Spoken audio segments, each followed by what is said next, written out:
Do I want to talk about? I want to talk about something. I want to talk about something, but I don't know what it's gonna be. The giant ugly bug stuck in a web that's stuck in my side mirror. Birthday suit and touch the toes, foot patrol. Today I want to talk about a topic, but I'm trying to figure out what that topic's gonna be. I think it's gonna be fitness related. You know, I have a lot of passion behind CrossFit, and maybe not just CrossFit, but just being an athlete in general. And there's so many different things you could talk about about CrossFit. And you know what? To start, for future videos, leave what you'd like me to talk about in the comments, and I will start making those videos once a week, maybe twice a week. And we're back without a hat. Ow. This is a well-lit situation, and I'm not sure why. Turned the camera off because I couldn't figure out a topic. And I figured out a topic, and I'm on my way home from an appointment. The topic I'd like to discuss, and again, if you have a request or can think of a topic that you'd love me to ramble about, leave it down in the comments, and maybe it'll be the next video. Topic I'd like to talk about is the importance of building strength in these smaller movers. And by smaller movers, I mean, and actually this might not even be considered a small mover. So to preface this, a big mover, quads, where your legs drive a lot of force. Squats, when you use it in a push, pressure, or jerk, you're driving a lot more force from your lower extremities into your upper extremities. Smaller movers are shoulders. So what may not be considered a small mover, but an even smaller mover, is something like your teres minor or anything surrounding your scaps. All those little tiny muscles that keep your shoulders stable and moving. So something that's commonly forgotten about or not even thought about sometimes, because when you're just a member in CrossFit, you're not really researching, you know, everything there has to do with fitness. You tend not to know or even care to look at some of the other stuff that isn't, you know, a full clean, or learning how to do a butterfly pull-up, some of the higher skill stuff. While you can do all that stuff without strength in the smallest movers like your shoulder muscles and your scap muscles, it's very, very dangerous to do high skill movements like a butterfly or a muscle up without having those muscles strengthened. And the reason why is because of the additional amount of weight and stress you put on those little tiny muscles when you add momentum. So in a butterfly pull-up, once you've done the pull part of that movement and you start to descend, now you're adding, so I'm 270 pounds. I have no idea what the exponential growth is as I plummet, but I know that it's X times my body weight.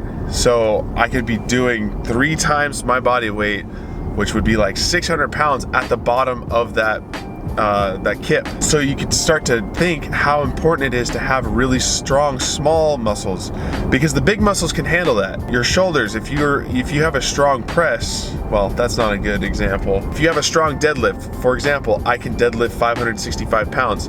That means that all those little muscles can hold up to that stress. But when you do multiple reps over and over and over again, you add sort of, what is it called? Compounding stress to those muscles. The problem, it's commonly overlooked. It's also one of those things that's like, it's boring. It's prehab. If you've ever injured yourself and you've done rehab, you know how boring it can be to do these really mundane, super small movements like this with a little weight in your hand, or crossover symmetry and stuff like that.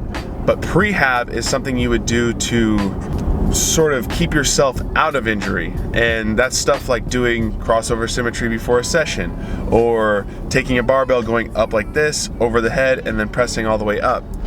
Those are movements that would help prepare you for a workout and prevent any injuries. So that's the problem, because it is something that's not easy to just do, or it's not exciting, it's not fun, it's not like a WOD where you're gonna at the end of it feel like you just crushed your soul. But that's another one of those things where we need to change the mindset. We need to, Even though you're not planning to be an athlete of any sort, you might not want to go to the games, you might not be training for, you know, some other sport, high school sport, or even like a club sport if you're out of school. But it is so important to have those strong, small muscles. I'm kind of going round and round, hopping from like topic to topic. In the future, this was sort of an off-the-cuff idea to do this. When you guys do leave down in the comments what you want to hear about, I will sit down, write down what I want to talk about, and then try to structure it a little bit better. So that way it's a little easier to follow. I talked about the problem, so what can you do to fix that problem? How do you find time to do something like this? Well, first of all, if you can, I know not everyone can do this. My wife has trouble getting to the gym on time. She typically gets to the gym about 5 minutes before the class starts. What you need to understand is that most gyms offer 1 hour sessions, and if they offer any longer than that, typically it's still focused around bigger movements and stuff that's going to strengthen you overall. Number one, if you can make it early, get in early. If you cannot make it in early, the other option is to purchase some of this stuff. Crossover symmetry is not that expensive, and you can buy some 2.5s and 5s. The little round plates, some like janky metal ones, find them on Craigslist or even just buy them from the store. They're pretty cheap. And you'll have yourself something to work on shoulder strength. A lot of the other stuff like helping the smaller glute muscles, you can just do hip bridges. So number one, show up early or purchase some equipment so that you can do these prehab movements before class. If there's a lot of pull-ups in the workout or double unders, I cannot tell you how amazing double unders feel after I've used crossover symmetry or done one of Neil's crazy shoulder warm-ups. I'm tighter, I'm able to keep my elbows in without thinking about it. My back is just, it's locked into place. It's amazing. Like, unbroken double unders are so amazing. Get into this mindset of getting in early, even if it's only 10 minutes before class, instead of moseying around on your phone or like talking to people. I mean, it's good to socialize. Maybe ask that person, hey, let's go talk over here. I want to do some crossover symmetry. Maybe they can join you and it'd be a little bit more fun. So that's a way to make prehab fun, I guess. Number two, or is that just it? No.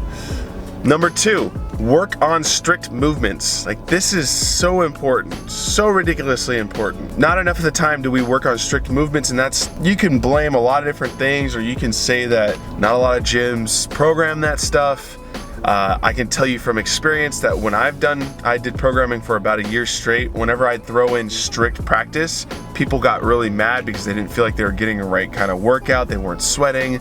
They didn't feel like they gained as much in the session, but that's because they're focusing on immediate gain versus something that's gonna help you in the long run. Because we all like, what is it, instant gratification? We like to, like, it's the reason why social media is thriving, because you can sit there and instantly be gratified every 2 seconds getting likes or giving likes, and it's like constant endorphin rush. Working on strict movements, and I've said this before in the scaling video or when I talked about scaling, it is so simple and easy, depending on your coach and your gym, to just walk up to one of them, a coach or an owner, chances are they know what they're doing, and to ask them, hey, you know, we just did the workout, is it cool if I do something extra after class? And then that's your opportunity to either create something, don't go overboard, just limit it to 5 to 10 reps, make an EMOM about 10 to 15 minutes, and do them every minute on the minute. If you don't feel comfortable making your own workout because you either think you might underestimate or overestimate what you can do, get that coach involved and say, can I work a little extra after class? Yes.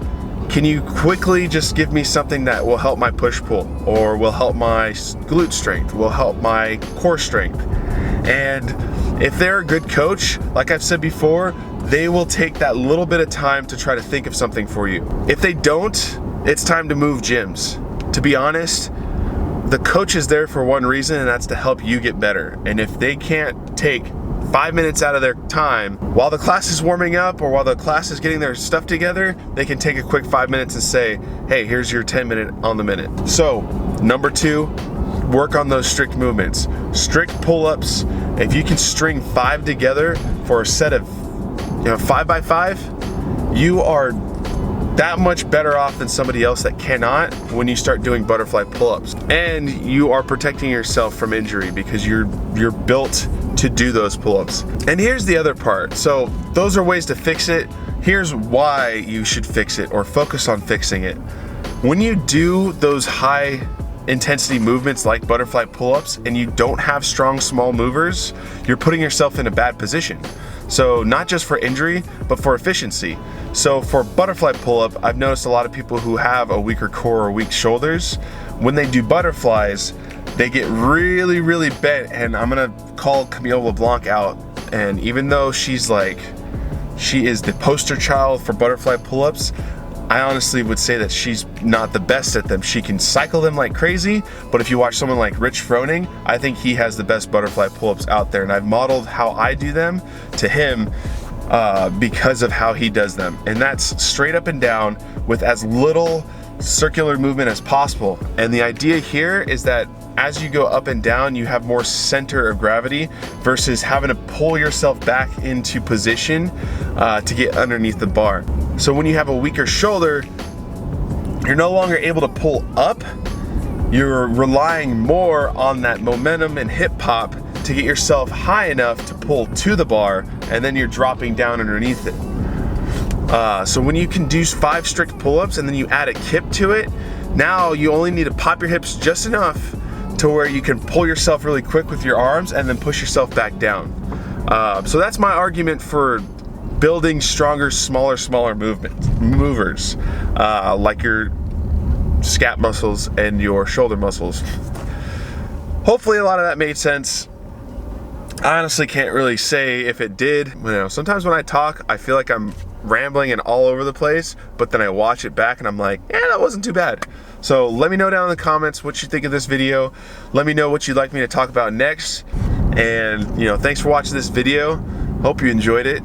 And make sure you hit the like button, leave a comment, like I said. Let me know what you want to hear and let me know what you think of this video. And then if you're new, subscribe. That's about all you can do to make sure this channel goes far. I don't know what I'm saying now.